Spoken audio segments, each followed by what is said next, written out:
ദിവസം മാറ്റി വെച്ച് കഷ്ടപ്പെട്ട് ഉറക്കുളച്ചിരുന്ന് പഠിച്ചിട്ടും നിങ്ങൾ വിചാരിച്ച റിസൾട്ടിലേക്ക് നിങ്ങൾക്ക് എത്താൻ കഴിയുന്നില്ല. പക്ഷേ ഈ പറഞ്ഞ എല്ലാ എൻ്റർടൈൻമെൻറ്റും എൻജോയ് ചെയ്തുകൊണ്ട് നിങ്ങളുടെ ഫ്രണ്ട്സിന് നിങ്ങളെക്കാൾ കൂടുതൽ നല്ലൊരു മാർക്ക് നേടാൻ കഴിയുന്നു. ഇതിൻ്റെ കാരണം നിങ്ങൾ ആലോചിച്ചിട്ടുണ്ടോ?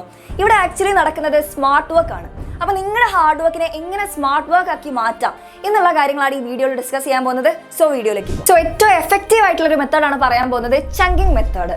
എന്താണ് ഈ മെത്തേഡ് കൊണ്ട് ഉദ്ദേശിക്കുന്നത്?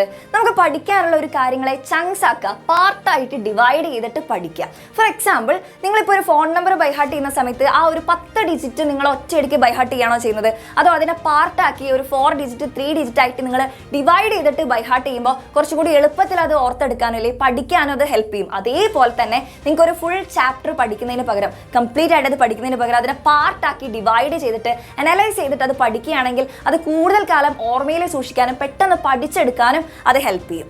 അടുത്തൊരു മെത്തേഡ് പറയുകയാണെങ്കിൽ ഒരു ഡെഡ് ലൈൻ ഫിക്സ് ചെയ്യുക. നിങ്ങൾക്ക് പഠിക്കാനുള്ള കാര്യം, ഇപ്പോൾ ഒരു എക്സാമ്പിൾ പറയുകയാണെങ്കിൽ നിങ്ങൾക്കൊരു വർക്ക് ചെയ്ത് തീർക്കാൻ ഒരു 2 ദിവസം സമയം തന്നു. വെള്ളിയാഴ്ച നിങ്ങൾക്ക് ഒരു വർക്ക് തന്നു, മൺഡേ ആകുമ്പോഴേക്കും സബ്മിറ്റ് ചെയ്യണമെന്ന് പറയുകയാണെങ്കിൽ നിങ്ങൾ എന്ത് ചെയ്യും? സ്വാഭാവികമായിട്ടും നിങ്ങൾ സൺഡേ രാത്രി ആയിരിക്കും ആ വർക്ക് ചെയ്യാൻ തുടങ്ങുക. പക്ഷേ നിങ്ങളോട് പറയുകയാണ് ഒരു 2 ദിവസമല്ല 2 മണിക്കൂർ കൊണ്ട് ആ ഒരു വർക്ക് സബ്മിറ്റ് ചെയ്യണം, അല്ലെങ്കിൽ ഒരു അസൈൻമെൻറ്റ് എഴുതി വെക്കണം എന്ന് പറഞ്ഞു കഴിഞ്ഞാൽ നിങ്ങൾ എന്ത് ചെയ്യും?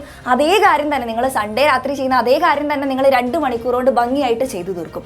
അപ്പം നമ്മൾ തന്നെ എന്ത് ചെയ്യുക? നമുക്ക് പഠിക്കാൻ വേണ്ടിയിട്ട് ഒരു ഡെഡ് ലൈൻ ഫിക്സ് ചെയ്യുക, ഒരു സമയം വെക്കുക. ആ ഒരു ടൈം ലിമിറ്റിൻ്റെ ഉള്ളിൽ തന്നെ ഞാൻ ഈ ഒരു ടോപ്പിക് കവർ ചെയ്യും എന്നുള്ളൊരു തീരുമാനം എടുത്ത് പഠിക്കാൻ തുടങ്ങി കഴിഞ്ഞാൽ ആ ഒരു ടൈം തീരുന്നതിനനുസരിച്ച് നമ്മൾക്ക് വാശി കൂടും. ആ ഒരു സമയത്തിൻ്റെ ഉള്ളിൽ പഠിച്ചു തീർക്കണം എന്നുള്ളൊരു വാശിയോടെ നമ്മൾ ആ ഒരു ടോപ്പിക്ക് പഠിച്ചെടുക്കാൻ പറ്റും.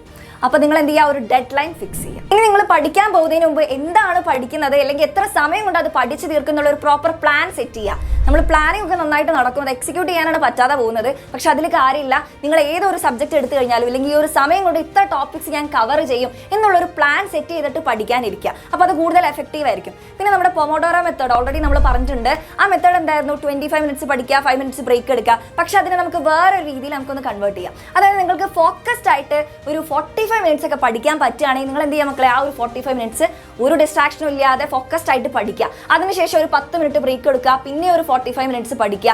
അങ്ങനെ നിങ്ങൾ പഠിക്കുകയാണെങ്കിൽ നിങ്ങൾക്കൊരു മടുപ്പും കൂടാതെ, ആ ഒരു ബ്രേക്ക് ഒക്കെ എടുക്കുന്നതുകൊണ്ട് നിങ്ങൾക്കൊരു മടുപ്പും കൂടാതെ വിചാരിച്ച ആ ഒരു ടോപ്പിക്ക് സമയത്തിൻ്റെ ഉള്ളിൽ കവർ ചെയ്യാൻ വേണ്ടിയിട്ട് പറ്റും. പിന്നെ നിങ്ങൾ ഈ ബ്രേക്ക് എടുക്കുന്ന സമയത്ത് റിവൈസ് ചെയ്യാന്ന് പറഞ്ഞു കഴിഞ്ഞാൽ പഠിച്ച കാര്യങ്ങൾ പിന്നീട് എടുത്ത് വായിച്ച് നോക്കുകയല്ല.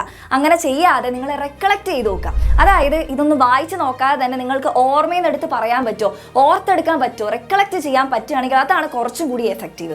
അപ്പോൾ ഈ പറഞ്ഞ കാര്യങ്ങളൊക്കെ, ഈ ഒരു മെത്തേഡ്സ് ഒക്കെ നിങ്ങൾ ഫോളോ ചെയ്യുകയാണെങ്കിൽ നിങ്ങളുടെ മാർക്സ് ഇങ്ങനെ ഇൻക്രീസ് ചെയ്യുന്നതിൽ, ഇംപ്രൂവ് ചെയ്യുന്നത് നിങ്ങൾക്ക് തന്നെ ആ ഒരു പ്രോഗ്രസ്, ആ ഒരു ഗ്രോത്ത് നിങ്ങൾക്ക് തന്നെ കാണാൻ വേണ്ടി പറ്റും. അപ്പോൾ ഈ കാര്യങ്ങളൊക്കെ നിങ്ങൾക്ക് യൂസ്ഫുൾ ആണെങ്കിൽ കമൻറ്റ് ചെയ്യുക, മാക്സിമം ഫ്രണ്ട്സിലേക്ക് ഷെയർ ചെയ്ത് കൊടുക്കുക. ഇതുപോലുള്ള ഇൻട്രസ്റ്റിംഗ് വീഡിയോസ് ആയിട്ട് നമുക്ക് വീണ്ടും കാണാം.